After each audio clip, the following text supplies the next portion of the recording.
John Paul, ముందు నీకు సిగ్గు లేదు కాబట్టి నువ్వు మాట్లాడుతున్నావు అలాగా. ఈరోజు నీలాంటి వాళ్ళ వలనే పరిచర్య కుంటుపడుతుంది. నీలాంటి వాళ్ళ వలనే అనేక మంది సేవకులు ఇంకా తినడానికి తిండి లేనటువంటి దుస్థితిలో సంఘం ఉన్న అలాంటి పరిస్థితిని అనుభవిస్తున్నారు. ఎందుకనంటే నీలాంటి పనికి మాలిన సన్నాసి వాళ్ళు మాట్లాడేటటువంటి మాటలను బట్టి. ఎందుకనంటే నేను అలాగే రాజ్ ప్రకాష్ పాల్ గారికి సపోర్ట్ చేయట్లేదు. ఆయన వెనకాల నేను లేను, లేకుంటే ఆయన మినిస్ట్రీలో నాకు సంబంధమే లేదు. కానీ నువ్వు సంఘ బిడ్డలు ఇచ్చేదానిని నువ్వు అపోజ్ చేస్తున్నావు. క్రొత్త నిబంధన క్రమం ప్రకారంగా పౌలు గారు ఒక సందర్భాన్ని బైబిల్లో మనకి ఇవ్వటం జరిగింది. పౌలు గారి ద్వారా దేవుడు మనకి ఇచ్చాడు. ఏంటి? పిసినితనముగా ఇవ్వకూడదు, వర్ధిల్లిన కొలది ఇవ్వాలి అని ఉందా లేదా? మరి నువ్వు అంటావు అది ధర్మము, పరిశుద్ధులకు ఇవ్వాల్సిన ధర్మము. అంటే ఇప్పుడు వారేమి సంఘంలో ఉన్నవారు కాదా?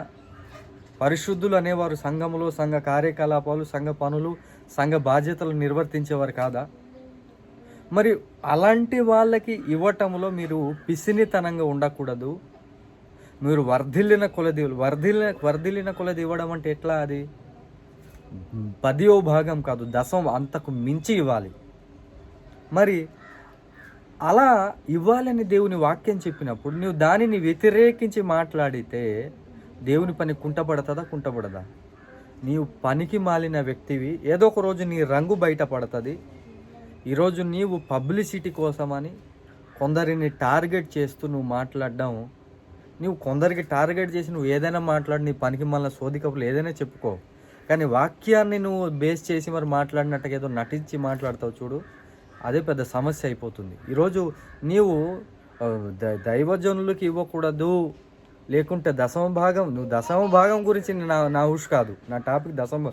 కానీ వర్ధిల్లిన కొలది ప్రతి ఒక్కరు కూడా దేవుని కార్యక్రమానికి ఇవ్వాలి. వర్ధిల్లిన కొలది ఇవ్వాల్సిన అవసరం ఉంది సంఘ క్షేమాభివృద్ధి కొరకై.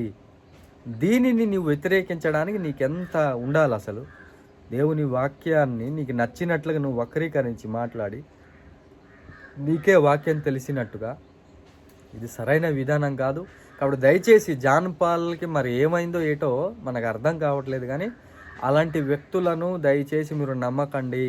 అలాంటి వారి మాటలను మీరు నమ్మి దేవుని వాక్యానికి వ్యతిరేకంగా బ్రతకకండి అని ప్రభు పేరిట మనవి చేస్తూ ఈ మాటలను ముగిస్తూ ఉన్నాను.